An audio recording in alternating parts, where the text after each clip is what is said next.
ChatGPT Plus is free for college students through May. Here's the thing. You've got a lot to do between now and then. Studying for finals, writing papers, trying to keep your life on track, and ChatGPT can help with all of it. It can quiz you for your econ exam, make a study guide from your French notes, plan out your meals and study breaks. It can get really specific on how you like to learn. It can even help you come up with ways to stop procrastinating. So from now until summer break, take advantage of all the ways ChatGPT can make your life easier. Restrictions apply. I think you're on mute. Workday starting to sound the same? I think you're on mute. Find something that sounds better for your career on LinkedIn.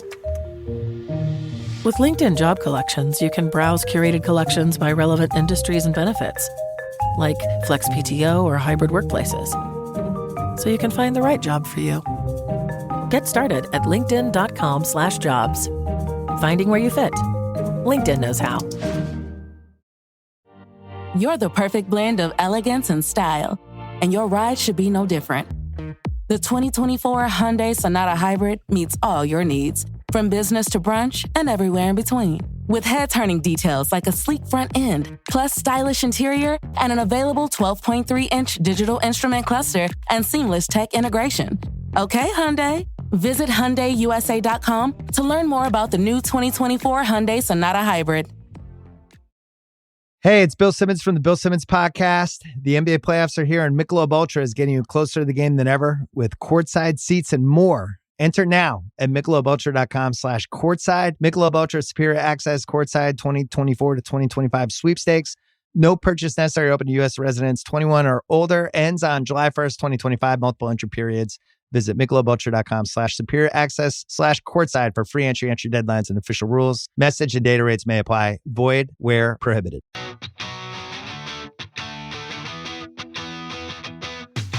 Welcome back to Rams Up, your favorite LA Rams podcast. We are part of the Fans First Sports Network, and you can follow us on YouTube at youtube.com/@RamsUpPodcast. I'm your host, Mark. I'll be joined often by my football guru, Ian, along with a bunch of other friends of the show on occasion. Let's get to it. Hey, welcome back, Ram fans. Mark from Rams Up here. We're going to continue our exploration of the Rams' schedule. We've been walking through each opponent. We went through the AFC teams, all 5 of them. That's the AFC South plus the Baltimore Ravens. Made some predictions there. And then we went through the NFC South, our 4 opponents there. Then we hopped over to the Lions and Eagles. And we got to the NFC West, and I decided to take them one team at a time. And a few episodes ago, we looked at the Arizona Cardinals. This episode, we'll be talking about the Seattle Seahawks. How are they shaking out this year? And we'll save the 49ers for last. And before I get started, hey, make sure you check out Behind the Grind episode 2. If you're a draftnik like I am, man, you're going to love this episode. It's really, really kind of cool to watch them in action, at least to some degree, how they operate. And I tell you, I'm watching these episodes, especially the draft episode, and it is so obvious that this team, this organization has it together. And man, what would I pay to be a fly on the wall in that draft room? Hey man, you can tape up my mouth with duct tape, take away all my electronics, just let me sit and listen. I'd like to see their draft analytics software is what I'd like to see. How are they cranking this stuff out? I know a lot of it has to do with tape and gut feeling and McVay chiming in, but there's got to be a database, some metrics, some software that they're using. Data analytics is so big right now. I'd just like to have a peek at that. But that said, before we move on to a look at the Seattle Seahawks, I wanted to talk about a player who wore number 44. And we already talked about Gaston Green and Madison Hedgecock, 2 running backs. Well, Hedgecock was a fullback that played for the Rams. Hedgecock, unfortunately, made his name with the New York Giants. One of the bigger mistakes the Rams made, I think, letting him go. But I'll talk about another running back fullback, and that is number 44 running back fullback Mike Gooman out of Penn State. spent his entire 9-year career with the Rams. Hey, the last guy we talked about, Dave Elmendorf, number 42, spent his 9 years with the Rams. So they almost overlapped, just missed. So Guman came over from Penn State, a 6th-round draft pick, I think he was, and made his name early on as a decent running back. Then the Rams drafted this other guy, Eric Dickerson, and Guman became more of a lead blocker, fullback type. Finished his Rams career with 342 carries, 1,286 yards, and 11 TDs. Mike Guman, our number 44 for the Los Angeles Rams. So let's talk about this Seattle Seahawks team. Some changes are coming up there in Seattle, or actually they've already happened. And the first thing we want to talk about is, let's look at their key players. Well, first of all, coached by Mike McDonald. Last year, they were 10-7, a second-place finish in the NFC West. And remember, they got stung, right, by that tiebreaker, strength of victory tiebreaker. They lost out to the Rams. Second year in a row, they lost out on that tiebreaker. So, yeah, kind of sucks if you're a Seahawks fan, but that's just the way it is. That's the way the rules are written. The Rams have been the beneficiary of that, and the Seahawks kind of getting a little bit screwed. But history versus the Rams. Seahawks actually have a slight edge, 27 wins, 28 wins to 27 losses. They have a 1-game edge, and their last meeting was that January 5th game of this calendar year. Week 18, Seattle 30, Rams 25. We'll talk about that a little bit later. We'll go through those two 2024 games the Rams and Seahawks played. Both very entertaining, interesting games, but the Seahawks did win that second game. Key players, cornerback Devin Witherspoon, a Pro Bowler, slowly becoming one of the better cover corners in the league. Defensive tackle Leonard Williams, another Pro Bowler, 11 sacks. Wide receiver Jackson Smith-Njigba, taken over for Tyler Lockett and DK Metcalf as the main guy. Also a Pro Bowler, 1,130 yards. And 2 running backs, Kenneth Walker and Zach Charbonnet. Neither of them really lit it up. I believe they combined for over 1,000 yards, but pretty close in production. We'll talk about that at the end here. I'm kind of leaning towards, if I'm a Seahawks fan, I want to see more of Charbonnet. If I'm a Rams fan, I'd rather see more of Kenneth Walker, but that's just me. And then, of course, linebacker Ernest Jones, ex-Ram, 98 tackles in 10 games, and he's one of 2 Seahawks, I should say, that are going to be chomping at the bit come the 2025 season when they face off with the Rams. It's just the way it's going to be. Now, big changes have arrived in Seattle. Big changes. They traded Geno Smith. He's with the Raiders now. They traded DK Metcalf. They released Tyler Lockett. And then they signed Sam Darnold, the new quarterback there. Of course, they also drafted Jalen Milroe. We'll talk about him in a minute. And they signed Cooper Kupp, so another ex-Ram on board there. I don't think he's Cooper Kupp in his prime, obviously, anymore, but he could still be a very good weapon for them. Certainly going to be a big boost to the locker room. We all know that. And they also signed DeMarcus Lawrence, a guy that can really get after the quarterback. Now, they had a bunch of draft picks, and I didn't even include them all on this slide. If you're watching on the YouTube channel, left a couple off just to save some space here. But the 18th overall pick of Gray Zabel, the guard out of North Dakota State. And, I think the Seahawks, they've been trying for years to fix this offensive line. It's always been a bit of a problem for them. And they've spent a couple draft picks over the last couple of years trying to shore it up. And Zabel's going to help. I don't like the idea of drafting a guard at number 18. I've talked about this before. Could he play tackle? I don't think that's the plan for him. He's going to be a guard.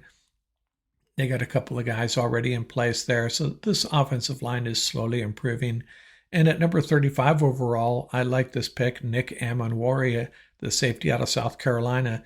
And I've mentioned this once before, as you go through these draft picks, there's 4 or 5 guys on this list that we talked about on the channel here and on the podcast that we would like for our Rams. And Amenwari is one of them. He's just a big, physical, multifaceted safety. He can do everything. And, Seattle, they have a history of those types of players in the secondary. And Nick Amenwari, come on down. Just one more guy that fits that Seahawk mold in the on the back end there. Number 50 overall, Elijah Arroyo, the tight end out of Miami. I think going into the draft, if you ask most Ram fans, the ones I know, the ones that chime in on our channel, they would have taken Arroyo ahead of Terrence Ferguson. But I think personally, the more we've learned about these two players, I'm perfectly okay with the Terrence Ferguson pick, but we'll be watching these two guys develop over the next few years and see who got it right. I have a feeling they both did. I'm really excited about what Ferguson brings to this Sean McVay offense and Arroyo. He's going to be an impact player there, I think, in Seattle. Then at number 92 overall, the quarterback, Jalen Milroe, and that was the guy that Ian talked extensively about. Needs a little bit of polishing, but what an athlete. If he can work on his mechanics and improve his accuracy, he could be a home run at number 92 overall in this draft. He's out of Alabama. Riley Mills, the defensive tackle out of Notre Dame. Torrey Horton, the wide receiver out of Colorado State. I think he's another guy that some Ram fans thought would be a good fit for this offense. Running back Damian Martinez, Miami. So they got 2 players out of the Miami offense there. Really good value late in the draft like that, Damian Martinez. And then tackle Mason Richmond out of Iowa. Ricky White III, a wide receiver out of UNLV that is a special teams standout as well. And I left out a couple of guys. Don't want to overlook them. Robbie Oates out of tight end out of Alabama. I don't know how to pronounce that. And then Bryce Cabaldu, a guard out of Kansas, probably butchered that name as well. Bunch of picks for this Seahawks team, trying to get things turned around. They don't really need, I shouldn't say that. I think what's happening in Seattle is they're trying to remold this team in Mike Macdonald's, what Mike Macdonald would like this team to be. It's not a Pete Carroll team anymore. It's slowly becoming a Mike Macdonald team, a guy that came over from the Ravens, remember, a little bit more physical, solid on defense, just gets things done in the run game on offense. I think that's where he's going with this team. Less flash and more fundamentals and brawn and moving the ball on the ground, stopping the run game, solid defense, takeaways, all that stuff that generally leads to successful football year in and year out. Not that Pete Carroll wasn't getting it done. They were relevant for quite a long time. So Seattle, just a different team. I think they're changing things up, and maybe it was time for that. Summer's here, and you can now get almost anything you need for your sunny days delivered with Uber Eats. What do we mean by almost? Well, you can't get a well-groomed lawn delivered, but you can get a chicken parmesan delivered. A cabana? That's a no. But a banana? That's a yes. A nice tan? Sorry, nope. But a box fan? Happily, yes. A day of sunshine? No. A box of fine wines? Yes. Uber Eats can definitely get you that. Get almost anything delivered with Uber Eats. Order now. Alcohol in select markets. Product availability may vary by region. See app for details. Whatever the occasion, effortless elegance is right this way. Because Hilton brings you new ways to stay courtesy of the Nomad London. And it doesn't stop at award-winning dining in a space draped in velvet and illuminated by vintage chandeliers. No, this day goes beyond with unparalleled personalized service and attentive hospitality. Oh, and did we mention the Nomad London can be booked using your Hilton Honors points at Hilton.com? Hilton, for the stay. Are your business expenses playing hide and seek? With Uber for Business, the small spends that slip through the cracks, like rides and meals, go right where you need them. Because it integrates with leading expense platforms, you can say goodbye to surprise costs, missing dollars, or chasing receipts. Everything's track downable. Uber for Business. Make small steps that make a big impact. Learn more at uber.com/small steps.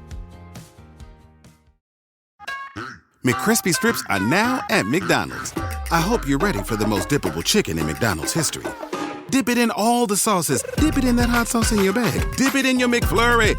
Your dip is your business. McCrispy strips at McDonald's. So last year, what really happened to this team last year? Well, they went 10-7, lost that tiebreaker, as I mentioned. They were 3-6 at home.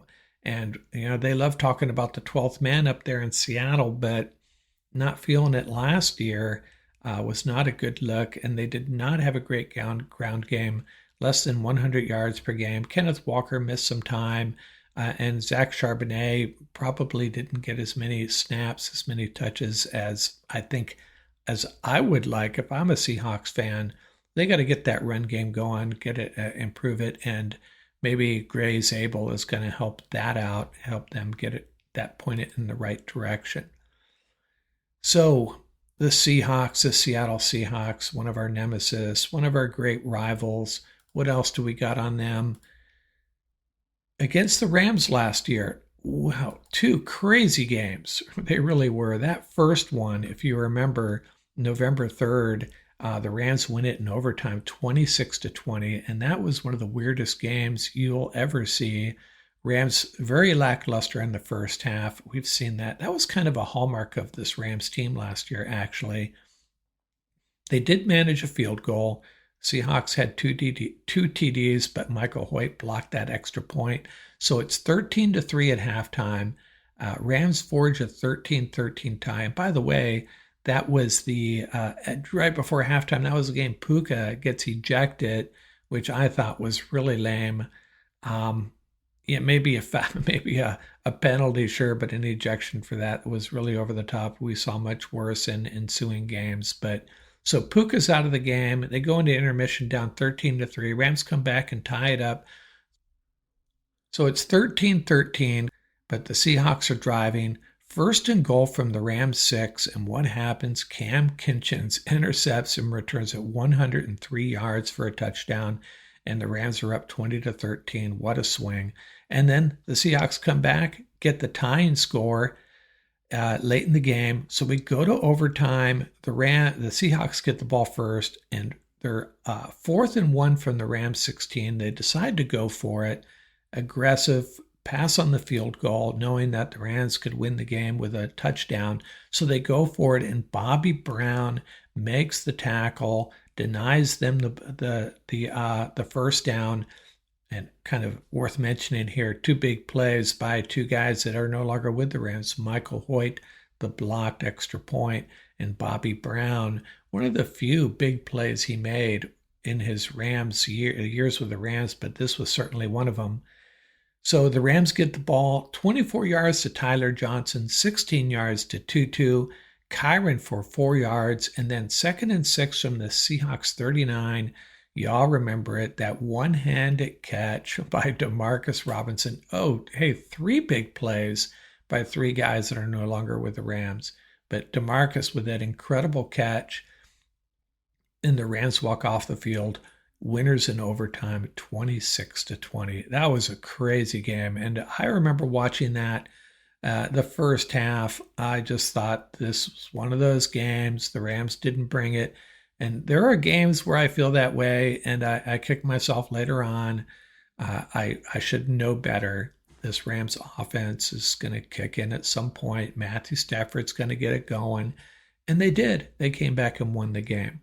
Now, the Week 18 game, the Seahawks win 30-25. This is the game the Rams sat a bunch of guys. I don't understand to this day what the Rams are doing. You kind of half in. They're going half in. You're not going all in. You're going half in. You're playing some guys that you probably shouldn't be playing. If you're going to play for the win, go for it. If you're not, then rest guys like Blake Corum. But the Rams chose to kind of go half in. Jimmy G had a great game. Rams took their only lead of the game in the fourth quarter, 25-24, but the Seahawks answered, took a 30-25 lead. And 4th and 3 from the Seahawks 9-yard line, trying to pull off the win. Jimmy, his pass to Jordan Whittington falls short, and Seahawks get the win. But Jimmy was pretty good that day, 27 of 41 for 334 yards and 2 TDs. Blake Corum breaks his arm, and the Rams just sat way too many guys if they really expected to get a win here. I'm wondering if they wanted to get some guys in the game to give them some playing time. Realized late in the game, hey man, we got a shot at this. Let's leave some of these guys in. But I was, it's a really tough thing to watch. You always want your team to win, but at the same time, let's get some guys off the field. So I don't know what the answer is, but we kind of paid the price. If we had gotten the win, it might have been worth a broken arm by Blake Corum, but didn't work out that way. So the Rams split with the Seahawks. So what about this 2025 version of these two teams? How do I think it's going to go? Well, let's see. They play weeks 11 and week 16. Week 11 is at home again at SoFi. And then they have a Thursday night game, December 18th in Seattle. And this is the thing about these two teams. Over the recent years, the Seahawks have swept the Rams twice. One year, that was when the Rams ran John Wolford out there 2 times. And the time before that, you got to go all the way back to 2013 when Kellen Clemens was the Rams quarterback and the Seahawks got the sweep. After that, it's been either the Rams sweeping or they're splitting the 2 games. This year, I think it's inconceivable to me that Seattle would get a sweep. So remember, I'm working through the worst case and best case for each of these matchups, these groups of games. So I think the worst case is a split again, and I think the Rams have a very good chance of sweeping the Seahawks. Seahawks, they're a tough team to figure out this year. They could be on a little bit of a steep learning curve at this point still. A lot of changes. When are they going to have it together? When are they going to start rolling? I think they eventually will. Sam Darnold, is he going to give way to Jalen Milroe at some point? A lot to figure out up there in Seattle. A lot of unknowns. But for that reason, and as good as this Rams roster is, and I think it just keeps getting better, and they're a hungry team, there's no way the Seahawks sweep the Rams. I'm not going to say it's impossible, but I just don't see it. Do I see the Rams potentially sweeping Seattle? Absolutely. That could happen, and I'm almost leaning that way. So my updated situation here on the YouTube channel, I'm showing this, the worst case versus Seattle, a split, 1 win and 1 loss, and the best case, 2 wins and 0 losses. So I didn't cop out this time. Against the Cardinals, I said it was going to be 1 and 1, best and worst case. And Philadelphia and Detroit, I did the same thing. But totaled up now, so far, 15 games into this schedule. Again, we're not going chronologically. We're going by opponents and divisions. 8-7, worst case so far. In the best case, 12-3, 15 games in. And there's 2 games left that we haven't talked about. Saving that for last makes sense because it is probably the team that is most likely going to challenge us for a divisional title, and that is the San Francisco 49ers. So we're through the AFC South and the Baltimore Ravens. We're through the NFC South. We are through those 2 first place teams. We got to play in the NFC, the Lions and the Eagles, and we are through the NFC South. So we are through the NFC. So we're through the AFC South plus the Baltimore Ravens, the other AFC team. We are through the NFC South, the 4 teams there we play. We've talked about the 2 games against the first place teams, the Eagles and the Lions, the 2 first place teams in the NFC we have to play. And we have talked about the Arizona Cardinals and the Seattle Seahawks. Worst case, 8-7. Best case, 12-3. We got 2 more games to talk about, those 2 49er games, and we'll do that in a couple of days out here from Rams Up. USAA knows dynamic duos can save the day, like superheroes and sidekicks, or auto and home insurance. With USAA, you can bundle your auto and home and save up to 10%. Visit USAA.com/bundle. Bundle savings are off total premium, not available in all states or in all situations. To qualify, auto policy must be active prior to property policy issue, subject to change. Restrictions apply. Membership eligibility and product restrictions apply and are subject to change. USAA means United Services Automobile Association and its affiliates, San Antonio, Texas.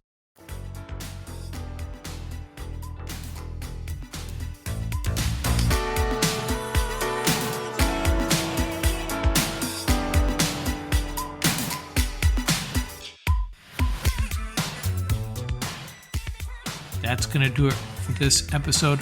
Remember, you can reach us at ramsuppodcast@gmail.com. And don't forget about our YouTube channel.